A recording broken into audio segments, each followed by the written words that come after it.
And there was a huge debate among the scribes about what Moses meant by that indecent thing. And there were 3 leading scribes with 3 different views. I mention this because when Jesus came, they asked him which of these scribes he lined up with, and the answer was none of them. Nevertheless, there was a hot debate about divorce and remarriage at the time of Jesus between these scribes. One of them, who was a narrow-minded scribe, a conservative scribe, was called Shammai. And Shammai said there was only one possible ground for divorce, and that was adultery. But Hillel, his rival scribe, who was more broadly minded, he said anything that offends the husband is a ground for divorce. For divorce was a male thing. It was the husband who divorced the wife, invariably, in their situation. And he said a husband can divorce his wife for overcooking the meal and burning it, for talking to men in the street, for shouting too loud. In other words, whatever offended the husband was a valid ground for divorce. Later, there came another rabbi called Akiba. Actually, he was after the time of Jesus, but he took it one stage further. He said you can divorce for any reason you like, or even none at all.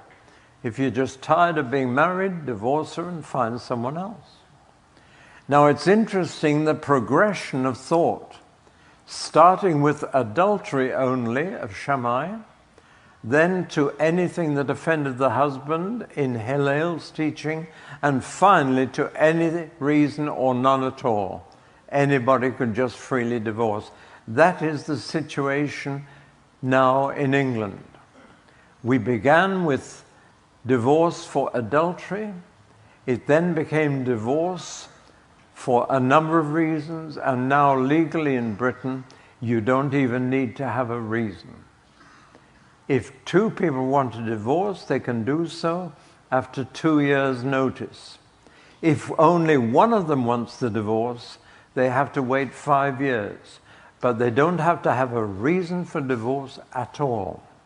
And that's one reason why it's become so common in my country. Now, when Jesus came, he came right into the middle of that debate. So it was inevitable that he would be asked about it. What do you think about divorce and remarriage? And he answered and gave his answer, and we're going to look at that now. It is no wonder that he was asked, because everybody was discussing it. It was a common debate. And it was usually the Pharisees who asked him for his opinion, because they were well into divorce.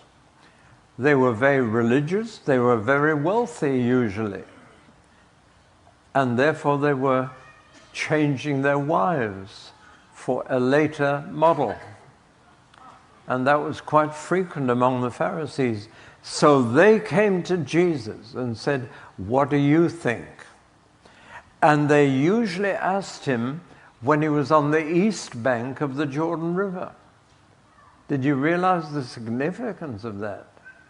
That was in the realm governed by Herod Jr. And John the Baptist had said, "You are not legally married in God's sight," for his second marriage. And for that, John the Baptist paid with his life. He had his head chopped off and brought into King Herod on a plate. And it was in Herod's territory that they asked Jesus, "What do you think about divorce and remarriage?" Perhaps hoping that Jesus would say something that would get him imprisoned and have his head chopped off. So when these questions were asked, it's interesting to look at where they were asked. And the Bible tells us where. It was a trick question, really, to get Jesus into trouble. But they were also interested in, is he going to take the strict line, adultery only, like Shammai, or will he take a more liberal line, like Hillel, or will he take his own line? So let's begin to look at what Jesus said, because for the Christian, I believe that's the most important question. We're followers of Jesus, and what he said on this subject should go for every Christian. Now, there's no doubt about it that Jesus was against divorce and remarriage. But I want to look at three aspects of this. First, I want to look at his explanation for that negative attitude which he gives us in the Gospel of Luke and the Gospel of Mark. Then, having looked at his explanation for his attitude, I want to look at the exception he made to his rule. For he did make one exception, and that's the center of Christian discussion today. I'm sorry that people, when they discuss what Jesus said about divorce, go straight for the exception and try and enlarge the loophole to include most divorces and remarriages. But an exception always refers to a minority of cases. Otherwise, it would be the rule. But we shall look at the exception which occurs in Matthew. So the explanation is in Mark and Luke. The exception is in Matthew. And then we shall look thirdly at the example of Jesus, which you find in John. So that's our little structured outline for what Jesus said. First of all, his explanation. Why was he against divorce and remarriage? And the answer is really very simple. You find it most plainly stated in Luke, where he said to the Pharisees, anyone who divorces his wife and marries another is committing adultery. And anyone who marries a divorcee is committing adultery. Now, the interesting thing about that simple statement in Luke is this. He called remarriage after divorce adultery. He said remarrying after divorce is breaking the seventh commandment. But the significance of that is this. If adultery can only be committed by a married person, then a person who is divorced and remarried is still married to the first partner in God's sight. Now that's so important, I want you to really grasp that. If getting divorced and marrying someone else is adultery, it means that in God's sight the divorce is not valid.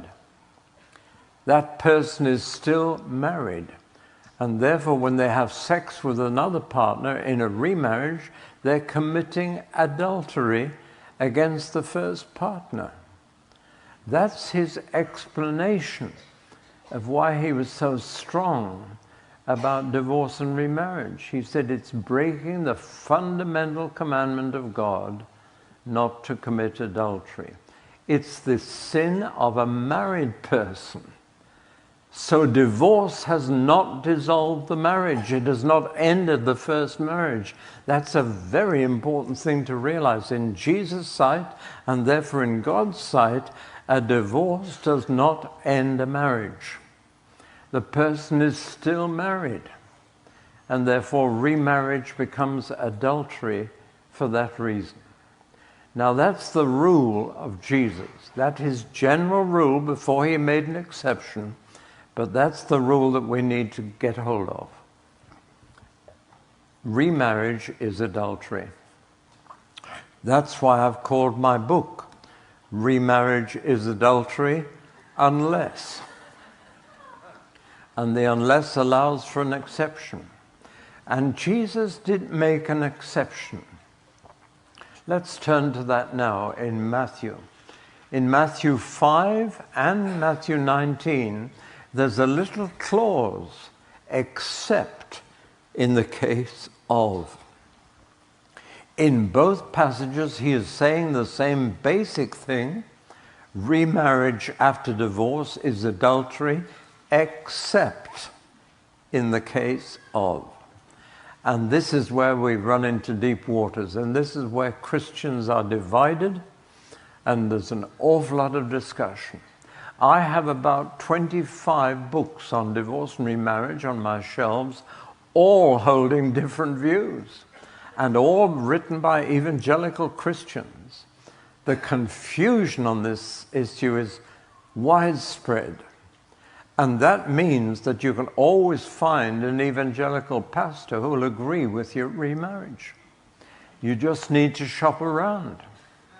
And because there's such a variety in understanding Jesus' words, just go round the pastors until you find one who'll agree with you and remarry you, or at least accept you into church membership after you're remarried. That's the result of today. And I'm afraid now with cars, automobiles, every Christian has a choice of at least 40 churches, if not more. And you've got 1,000 churches, I gather, in Kansas City and district. You can just shop around and change churches when you don't like one. That's made church discipline impossible, because you just shop around until you find a church that'll accept you. I wish churches would get together and discipline their members together, so that what one church does, the other churches will back up. But that's not the case now. We've got this huge variety of opinion, and if you are divorced and want to remarry, you won't have any difficulty finding a church that'll do it for you. But it's Jesus we're dealing with, not pastors. And Jesus made one exception to his rule, that remarriage after divorce is adultery. And it's about that exception that we have so much variety of opinion and so much discussion. Excuse me. The real problem at the basis of this exception is that Jesus didn't use the word adultery. He used a quite different word, a word that is translated in the King James Version as fornication. It's not the word adultery. And yet many modern versions have assumed that he made the exception of adultery. The New International Version, the NIV, the nearly infallible version, I call it, that actually has except for marital infidelity, which is simply another way of saying adultery. And this is now a widely accepted meaning of that word. But why didn't Jesus use the word? Because he does use it in the very next sentence. Whoever marries the divorced person is committing adultery. So he knew the word. But he didn't make that word the exception. To give you the Greek version, in case you want to look it up, the word for adultery, the sin of a married person, is moichaia. And the word that Jesus used for the exception is porneia, from which we get our word pornography. And the word porneia has about it a kind of commercial sense, sex for money. It was used of prostitution, it was used of brothels. And it really meant sex for money, but it was a wider word than that. Now, there are 3 different possibilities for treating that word porneia, or fornication. And that's where all the problems arise. And the 3 possibilities, I'm going to be quite honest with you and give you all 3 possible interpretations, and then tell you which one convinces me. The first possibility is that porneia and moikia, fornication and adultery, mean the same thing. They are synonyms, words that have the same meaning. And Jesus simply used another word as a normal literary device. When I'm writing a book, I often want another word of the same meaning, just to give a bit of variety to my writing. And so I have a book of synonyms that I look up. Now that's the first possibility, that when Jesus said porneia, fornication, he meant adultery. And that's a very common opinion, even though it isn't the same word. The second possibility, which is the wider interpretation adopted by many evangelicals, including IHOP, which you will find, is this, that fornication is a wide word, including adultery, but including other sexual sins. It's a very wide word, so that it includes adultery as just one example of fornication.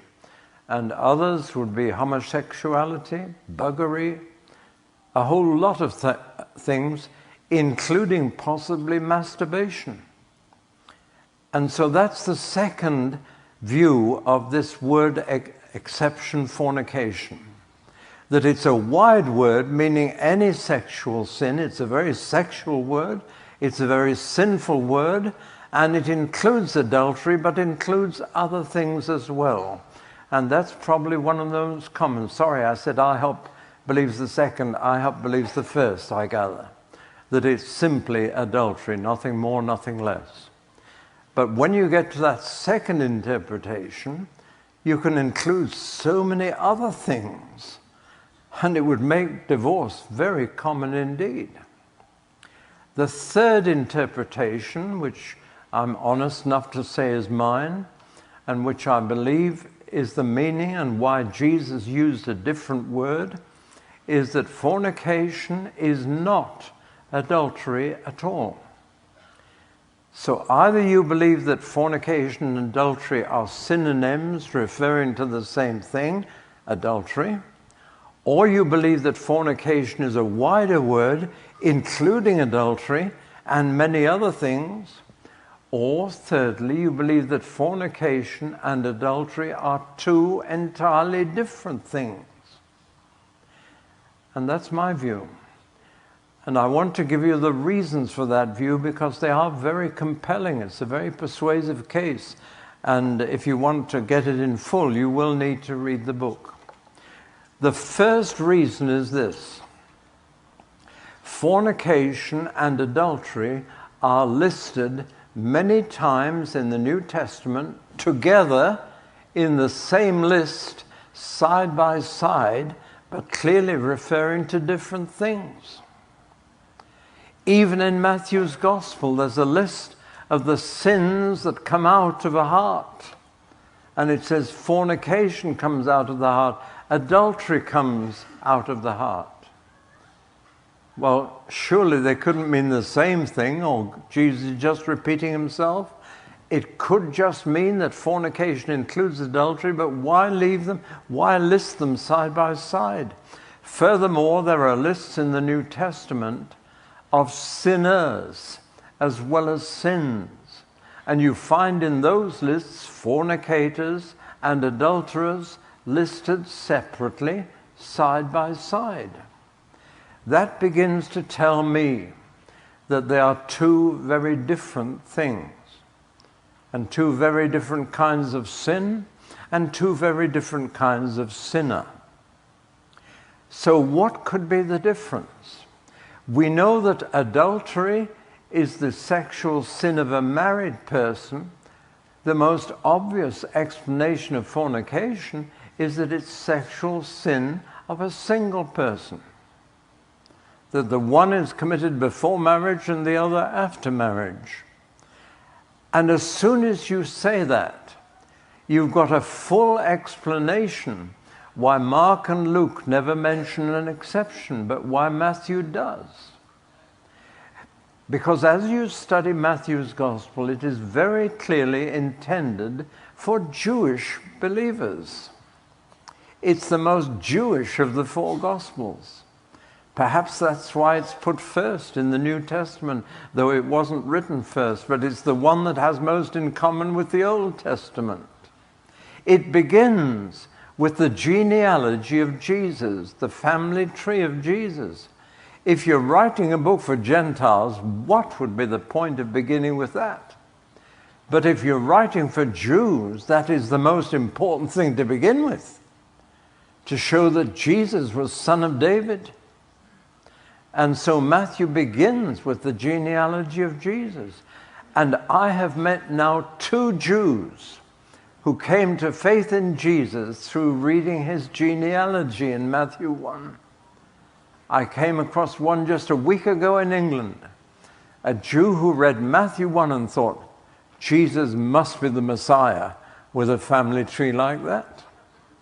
Then a second reason why we believe Matthew was written for Jewish believers is that he constantly says that it might be fulfilled by that the prophet has spoken. The other Gospels don't say that, but Matthew's always saying it.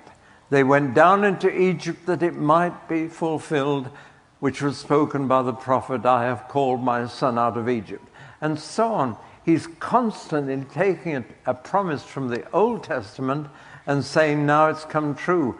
That appeals to a Jew. It doesn't convince Gentiles. It's a Jewish argument. And I could go on. One of the most telling arguments is that Matthew never talks about the kingdom of God. Instead, everything is the kingdom of heaven. Now, you have to understand that Jews hate to say the word God, in case they take God's name in vain.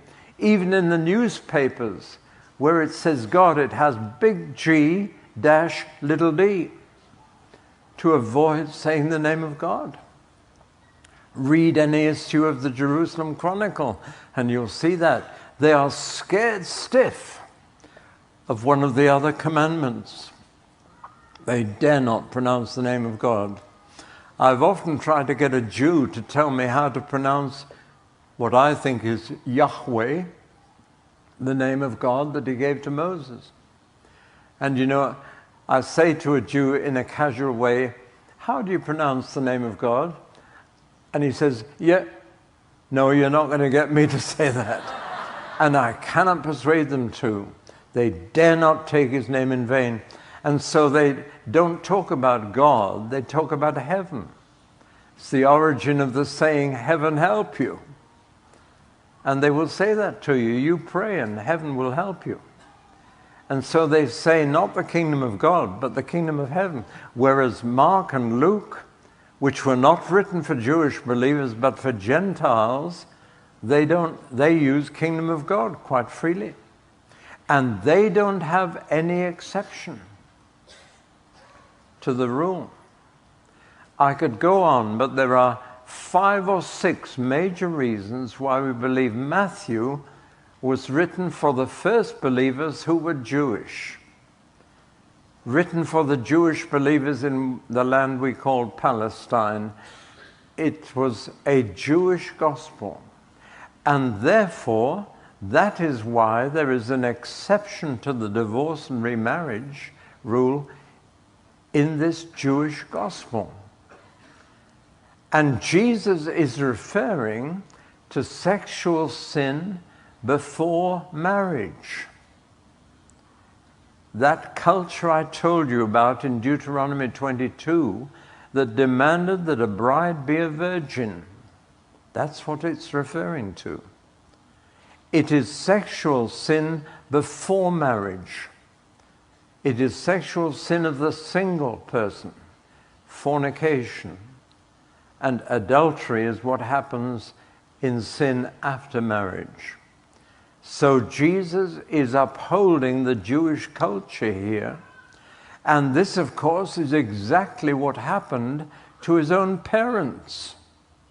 Before his parents got married, they were both teenagers at the time, but before they got married, they found she was pregnant. Now, they were betrothed to marriage. We would say engaged to be married, but we don't take engagement nearly as seriously as the Jews. Betrothal engagement to the Jew is commitment to marriage. You are totally committed to the marriage now, and therefore, if you break the engagement, they called it divorce, because you are committed. And so Joseph, when he found that Mary was pregnant, being a just man, he resolved to do it privately, but he did think he should divorce her. And that would have been Jewish culture. She was second-hand goods. He had every right to divorce her. Not even that, he had a duty to divorce her. She'd been unfaithful to him. And then Joseph had a dream, as I told you on Monday morning. Dear Joseph was like his namesake. He had dreams, and God gave him messages, and God said, look, it's all right. She's not been unfaithful. She's not had sex with anyone else. God has made her pregnant. And to my amazement, this young man, Joseph, believed it. The first man ever to believe such a thing. Well, it was the first time it ever happened. And I think it's lovely that immediately Joseph had that dream. He married her and took the blame for her pregnancy and protected her, and had to take her all the way to Bethlehem because nobody would have anything to do with her. Because even premarital sex between the engaged couple was frowned on. And so nobody would help her, and he had to take her on that long journey. But that was a classic case of an exception in which the divorce was right. Had Mary been guilty of premarital promiscuity? Now, the more I've looked at the three interpretations of the exception, the more I'm convinced that the third is the one. And it explains why the exception is in Matthew and not in Mark and not in Luke, because Mark and Luke were both written for Gentile culture, for Gentiles, in which premarital promiscuity was a normal thing, as I'm afraid it now is in American society. I've asked pastors, do you, when a couple wants to be married and come to you, do you ask them if they are already having sex? And not a single pastor has said yes to that question that I've asked. But that's when they should be talking about this. That's the time to tell couples about it. But it's become so normal. You watch the royal wedding, everybody knows they've had sex together before they were married. Even the commentators mentioned it. One of them said, well, anyway, they've had good practice, so they don't need a honeymoon now, and they didn't have one. But it's right at the top of the tree now among our royalty. It's assumed that couples have already slept together before they ask for marriage. So that part of Jewish culture, which was godly culture, is now out of date, and it was then in the Roman world. Premarital promiscuity was everywhere. And so that exception of premarital promiscuity is missed out in the Gospels meant for the Gentiles. That doesn't mean that it was right, for it's still fornication. But it does mean that Jesus' exception didn't apply, because that emphasis on virginity as a requirement in marriage was not found in any Roman or Greek society. It was never part of the law. It was only part of the Jewish law. So Jesus is upholding the Jewish culture, I believe, in making that the exception. It does mean, of course, and we have to be honest here, if that is the right interpretation, and it's not the interpretation of the majority of evangelicals, including IHOP, but if it is the right interpretation, then it means that nothing after marriage is a legitimate reason for divorce. The only exception that Jesus intended, I'm saying, is for premarital promiscuity, nothing else. Now, of course, so many reasons are used, even cruelty, insanity of one partner. These and many other causes are now being cited as legitimate grounds for divorce. If Jesus is taken seriously, I would dare say that most divorces are wrong, and remarriage after those divorces has been prohibited by the Lord Jesus. Why is the church not saying anything?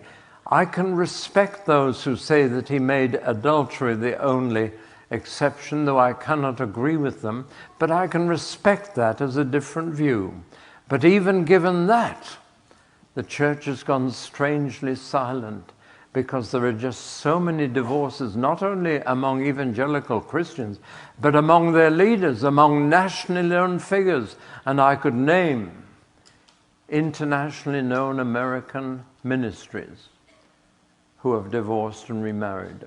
I was in another country recently, and I went to the biggest church in the country that claims to be the biggest church in the world. And in fact, the minister, the pastor, was on his third marriage, and I heard that was beginning to be shaky as well. And nobody says a thing. The pastor simply carries on. But I did go to another large church in that same country where they discipline members